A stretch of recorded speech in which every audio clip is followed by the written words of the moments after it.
Today is Monday, week 4 of quarantine. Hopefully this is 1 week closer to getting us back to our normal schedule.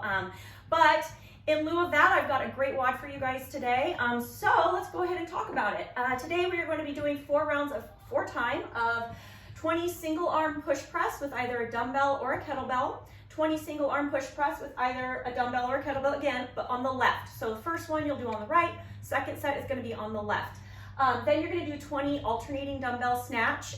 If you are using a kettlebell for the WOD today, kettlebell is going to change a bit. Remember, if we're using a dumbbell for snatch, we're taking it from the ground every time. If we're using a kettlebell, we are taking it from the hang. And in this case, it does not have to be alternating if you are using a kettlebell, okay? And then you will finish with 20 goblet squats, and you'll repeat that again 3 more times. So let's talk about movement standards. First is going to be our push press. You're going to need to get that bell or that dumbbell up in that front rack position. Remember, we're going to want to keep that chest nice and tall here. We're doing that nice shallow dip and bringing that arm straight up overhead, finishing with the arm locked out here, okay? Making sure we're bringing this dumbbell or kettlebell down before we go into that second dip, okay? So we're here and back up, okay? It's going to be the exact same thing on the left. Things to consider in this is going to be making sure that you've got that arm fairly close to the head here, okay? You let that bell or that dumbbell or kettlebell get off to the side and you're going to be risking a shoulder injury. So try and keep it as close to that midline as possible. All right, that brings us to dumbbell snatch. Like I said, if you're doing a dumbbell, you're going to be taking this from the ground. Both heads of the dumbbell need to start on the ground. You're going to want to make sure and drop your hips every time, and I'll tell you why in just a second here. But remember, we're just going to jump that weight up overhead, finishing locked out at the top.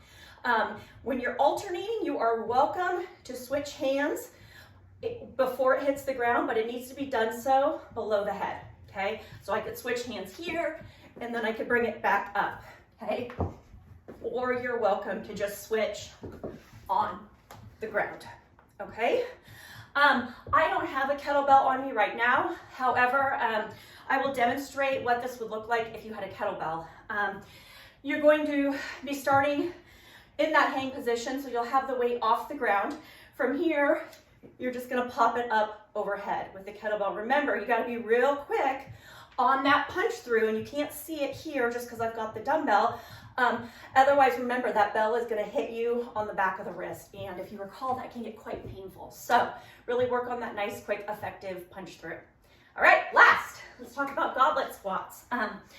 If you have a dumbbell, you're going to be holding it like this. You're also welcome to hold it like this. It's just personal preference as long as it's in that front rack position. Remember, we're just going to squat down here, weights in the heels. I'm going to stand all the way back up. I'll let you see this from the side. You're going to come all the way down again. Hip crease is below knee crease, and all the way back up at the top, making sure we are extending our hips at the top. All right, let's do it. I can't wait to see what scores you guys post, and see you tomorrow. Bye.